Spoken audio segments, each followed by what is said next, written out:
Well, Joe Hockey, a deficit of 5% of GDP is an emergency, but 1.5%, is that an emergency really? I think the issue is, Alan, that the government is consistently promising surpluses, but they're not getting there. And in doing so, it says that there are challenges that lie ahead and structural challenges.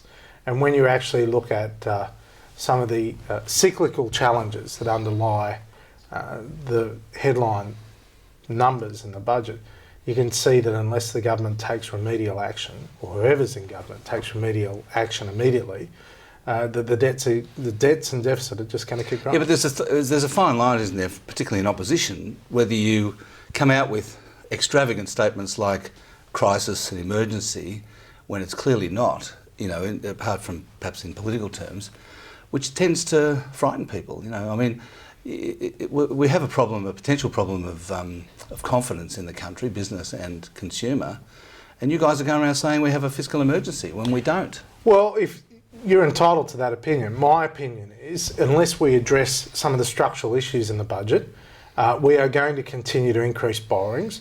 I don't like the fact that Australia, as an importer of money, exposes itself more and more to volatility in international financial markets as a result of the government being out there and borrowing in competition with our banks. Now, the fact is, somewhere between 70 to 86% of government debt is held by people overseas. And it's also the case that Australia is a net borrower of money. And the banks, as you know, borrow money from overseas in those markets. They compete with the Australian government. And if there is to be further volatility in those offshore markets, and there will be, then we increase our exposure to that volatility by the government being in the business of borrowing more money. So we've got to get it back. And by the way, our terms of trade, as you know, are higher now than any time under the coalition, and they're still around the highest levels in the last 100 years. If we're not in surplus, when we've got very strong terms of trade, when we have unemployment below 6%, and when you've got trend growth, when do you run a surplus? So if it is an emergency, how can you justify going ahead with full paid parental leave?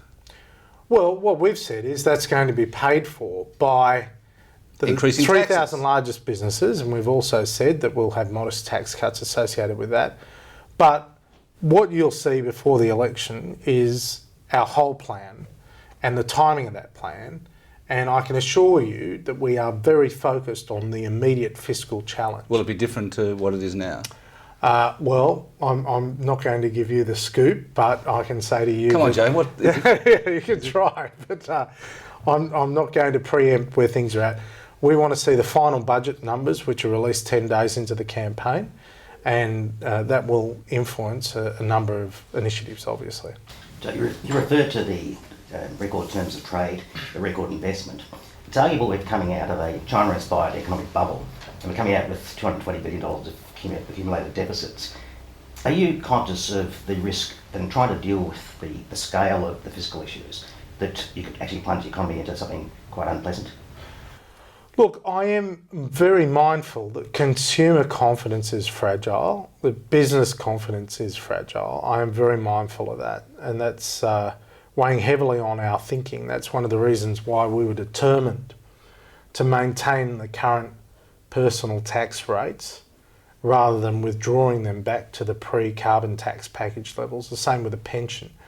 We are determined to make sure people aren't going to receive less in their pockets, but at the same time, the flip side is we're going to have to change government expenditure in other areas and accept the Labor Party savings. So it's a balancing act, and I think what people are crying out for is stability and certainty and predictability, and that's what we're endeavouring to give. Now, that's very hard from opposition, and even our worst critics would say Tony Abbott released more information last night than any opposition leader has ever done in a budget and reply speech in the Parliament.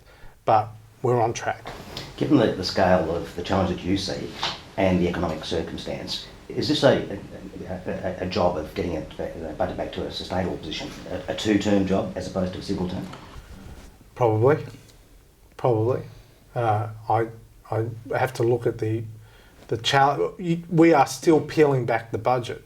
I mean, the mining tax numbers don't add up. The carbon tax revenue does not add up. I'm not quite sure about where the company tax revenue is at, but previous estimations have been too high. And from my perspective, we've got to dig deep into those numbers, into the forecasts as well. For example, as you know, the Reserve Bank said that they expected growth next year to be between 2 and 3%. The government's forecast at 2.75%. So they've gone towards the higher end of expectations. And in doing so, that inflates their revenue and therefore justifies their expenditure in their view. So these are the things we've got to get to the bottom of. The budget has another $30 billion deficit in front of us, but predicts nominal growth in GDP of 5% and rising. Which is at odds with what has happened this year. They've been blaming nominal growth for the lack of revenue, and yet they're quite prepared to have 5 to 5.5% in the out years, which again suggests that the revenue numbers are inflated. In the context of the uncertainty about what might actually happen in those out years, the two big spending programs are NDIS, which you've committed to, and Gonski, where you haven't said whether you will or won't, depending on what the states do. Could you actually afford to do both those programs, because the numbers are quite large? Well, the government's been quite devious because, as you know, in the budget they only present 4-year numbers. And in fact, they're cutting education funding over the next 4 years, including, we believe, cutting school funding over the next 4 years. But after that, in the numbers they don't have to present, in what would be the third term of a Gillard government, that's when there would be a massive ramp up in education funding, which they haven't explained. So it's been, felt as though in dealing with this budget, we're in a bizarre world. The budget papers are the worst, most complicated and incomplete budget papers I've seen in 20 years.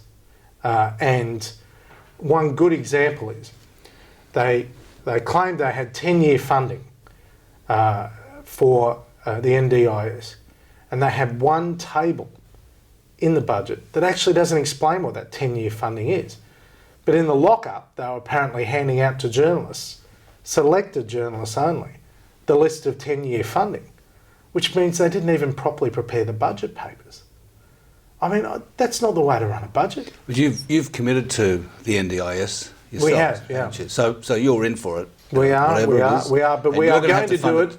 We are going to do it in a more efficient manner with a better outcome, and we will do it by following more closely the Productivity Commission recommendations, ensuring there is a contestable market in various parts of it and various other things. But you're not going to do the Gonski school funding, right? We haven't committed. We've said there needs to be a national scheme, and there is no national scheme at the moment. Only one state has signed up, New South Wales, and other states like Victoria, I understand, have said no, they're not signing up. Western Australia definitely is not signing up. I mean, what sort of a scheme is it? The whole focus of the Gonski recommendation was to have a single national scheme, and there is none. But you're going to have a big review of COAG and the relations, or the what states do and what Commonwealth does. So maybe it could all change out of that. Well, it's true. This is a thing. Alan, I'm one of the only people that has ever attended a Premier's conference on the other side of the table with a Premier. And when I worked in the New South Wales government for Nick Greiner and John Fay, and then been hopefully on the other side of the table working with the Premiers. And I can see both sides and the challenge that both have.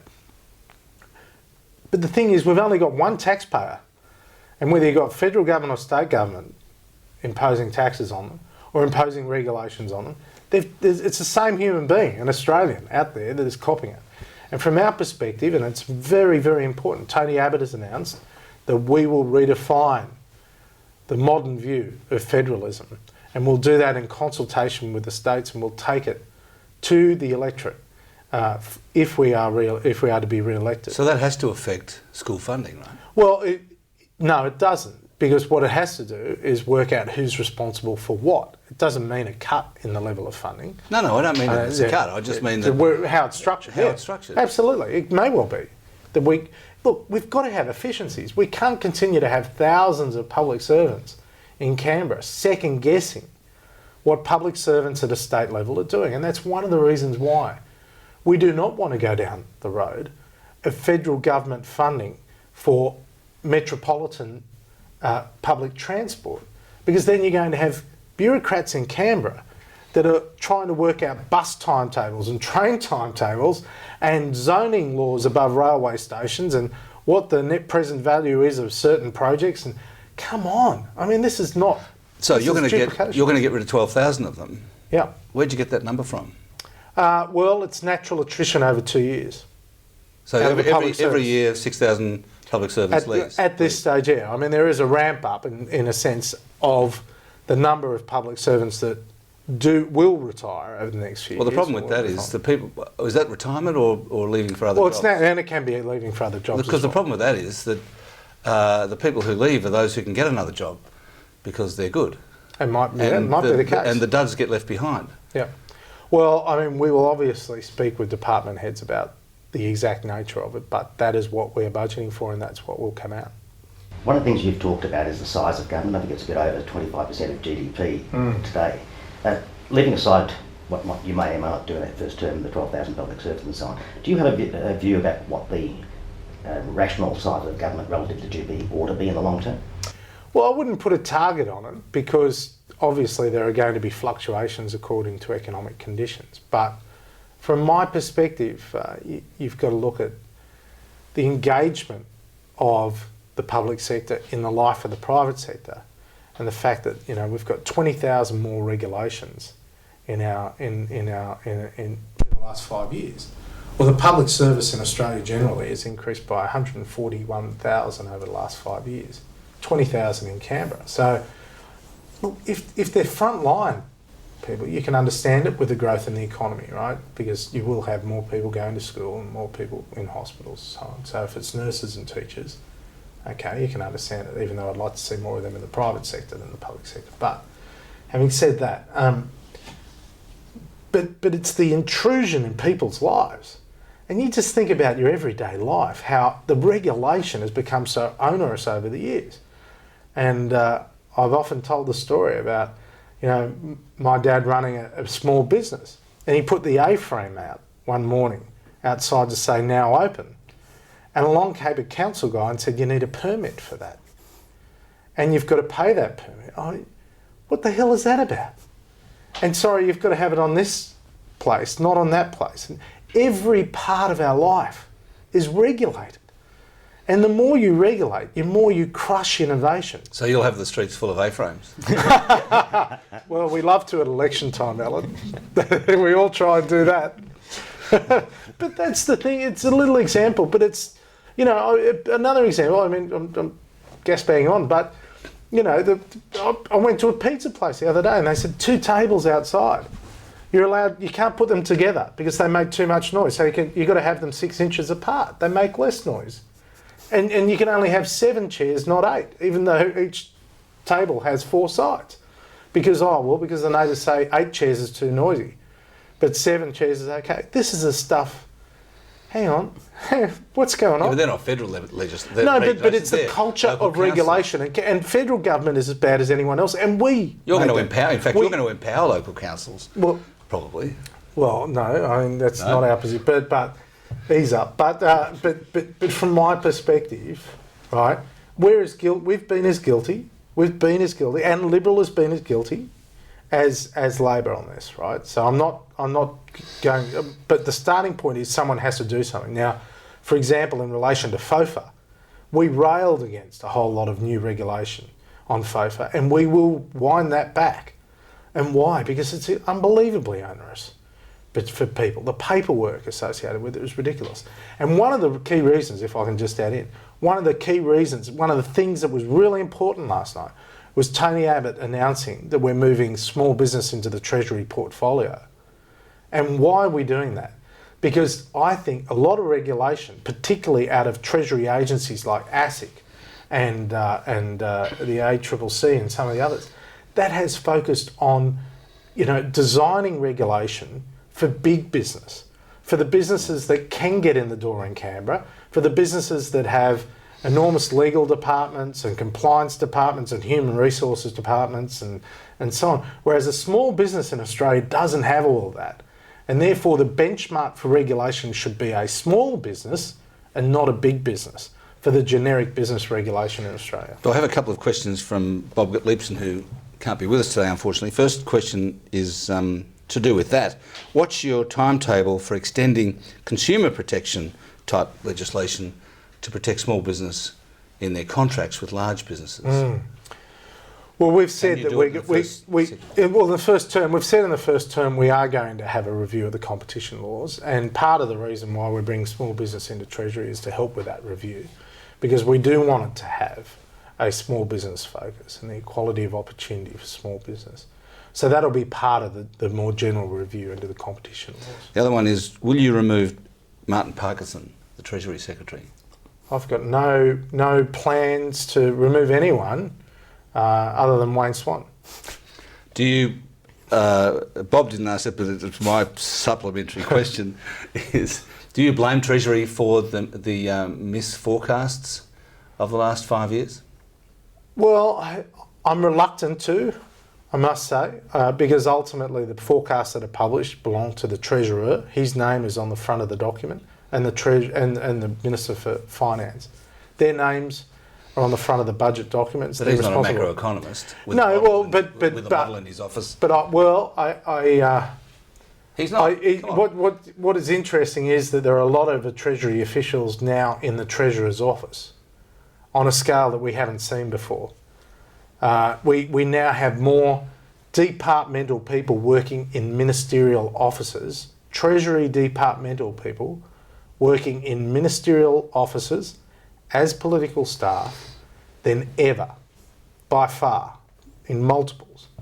And that's never happened before. No one can remember that. You can have one-offs, but the number of people in political offices. So when you're Treasurer, perhaps you'll get Martin Parkinson in and say, okay, Martin, what were your forecasts? Well, what were yours? Let's not get ahead of the game. I mean, the 14th of September. You're going to want to know, aren't you? You're going to want to know what were your forecasts over the last 5 years. You know, and then if they were the same as Wayne Swan's, what happens then? Well, we'll have a chat. But hang on, we haven't won the election, so please, we haven't won the election. There's an election. No. Okay. And I'm not getting. Final Bob question: will you support the government's proposals on superannuation so that people can plan? Because we don't want people. Well, we have no choice. We have no choice because. You can do anything you like. The problem is the budget is in a mess. And the initiatives that they've announced on superannuation, we have to go with. But what we've said and what I've said is that we need a framework around superannuation, and the financial system review, which is not something we've thought up overnight. I've been on about it and been criticised for 2 years about it, right? That we need a framework for the future of financial services in Australia, and that includes superannuation. And superannuation was an issue that the Wallace Review didn't really focus a lot of attention on. So that is a key part of my financial system review. And what we've said is that in government, we're not going to make any adverse decisions in relation to superannuation. And I have said to the financial services industry that for so long as that review is underway, we will not have any negative changes to regulation. And if we do that, we give a period of stability that is so necessary. One of the things Tony Abbott announced last night was the Audit Commission, to groans from the government front bench, obviously. Is it, as they say, simply a guide to further cost cutting, or are you looking at the scale and nature of government? Well, it is. It will have fairly broad terms of reference. I think it's important if you do it, and it will be led by people from the private sector with the support of people from the public sector. If you're going to go through that process, make it meaningful and make it structural. I mean, you know, it's not hard to find cuts, but it is hard to make structural change that actually delivers a more efficient government. So I'm not seeing this as the Commission of Audit as some sort of, waste watch committee on steroids. I'm actually seeing it as an opportunity to redesign some of the structural delivery processes and the structural mechanisms for the delivery of public sector support into the community. Now, we already have a number of thoughts about how to improve service delivery, and I think we can do a lot better in that regard, but there are other areas of government that we need to better coordinate our effort and ensure that we don't have duplication across departments. One of the things Tony Abbott made a big deal about in his reply speech was the need for proper cabinet process, like John Howard and Bob Hawke had, right?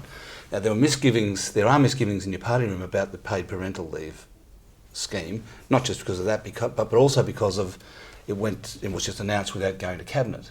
So is that the last time Tony Abbott and you will do that? Well, Alan, now that you're talking about proper cabinet process, yeah, you won't do that we ever always, again, right? We always have. Look. Can I say to you, in our party room, people are free to express an opinion, and there can be public misgivings from time to time. In the Labor Party, the party room keeps challenging the Prime Minister in leadership ballots. So from our perspective, we're allowing people, and they're allowed to express a view and opinion, and they do. No, that's a good thing. But that's not the question I asked you. But from time to time, there will be decisions that need to be made, right? That will have to be decisions made by the leadership. That happens. That's life. It happens in every walk of life. But you also have a democracy. Now, from a business perspective, as you know, big decisions, really big decisions, go to shareholders. And they have either an extraordinary general meeting or they have their annual meeting. Well, okay. Well, and in the case of politics, big decisions are often left to the chief executive and the board.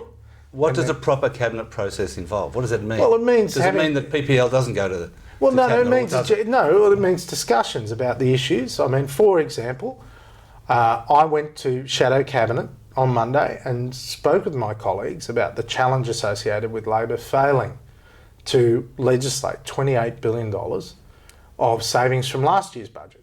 And I went there and I asked for, the Shadow Cabinet to give me the capacity to be able to, with Tony, make the right decisions in response to the budget on Tuesday night. And we've done that. Now, that's part of the job of leadership. $28 billion of cuts that are done by somebody else that somebody else can get the blame for. Well, no, it isn't, because there are some decisions that we don't like.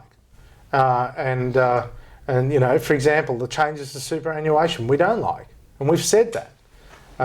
But these are the things we've got no choice about because we're inheriting a mess. Are you thinking about infrastructure bonds? Yes. In what form would they take? Would they be specific to projects? Yeah. Would they be generalised infrastructure bonds? Look, and when are you going to do that? Yeah. We are. And one of the things that I've said repeatedly, and I've been saying for some years now, and that is that I want to push out the maturity date of government bonds to create a benchmark yield curve, a benchmark for out to 50 years. Right? And I think that's hugely important. And we will, if necessary, instruct the AOFM to build liquidity around that, which is, basically you don't go straight to 50 years, as you know. You've got to build it out and build liquidity around it. But I see that as a terrific way, as a starting point to start to stimulate the bond market. I think the bond market, and I applaud the government for their attempts to try and invigorate the bond market, the with corporate deficits. No. I applaud the government for trying to invigorate the corporate bond market, but it isn't working. And I think the government, the federal government, with a more active AOFM, would actually do a terrific job in helping to invigorate the longer dated, longer maturing debt. You've announced, amongst other things, a review of the tax system. Given that the Henry Review wasn't that long ago and nothing in it other than the mining tax was enacted, why have another review? And if you do, will you include GST? Well, I think you've got to have everything if you're going to be fair income about it. And if you are going to have everything, then the issue is whatever comes out of it needs to be taken to an election. Now, the Labor Party is trying to run this scare campaign about the GST, some secret agenda. nothing compares with what they've done on the carbon tax. Promising no carbon tax and the day after the election, effectively saying, here's your carbon tax. I mean, we're not going to cop a lecture from the Labor Party about honesty on tax. They are the last people to give such sanctimonious advice. From my perspective, you've got to go to the electorate with a package. If you're going to have real reform, that's when you have your extraordinary general meeting of shareholders, if you like, and the shareholders are the Australian people, because it is so significant. And I think on the big reforms, that's what we're going to do. We're going to seek a mandate. And our mandate now is for stability. And our mandate is to try and fix the joint. And our mandate at the following election, if we win, will be for tax changes, for a new relationship between the Commonwealth and the states. They're the sorts of things, the big, substantive, structural changes that we'll be seeking a mandate for if we're re-elected, and that's the challenge. We better leave it there. Thanks very much, Joe. Thanks very much. Great to be here. Joe.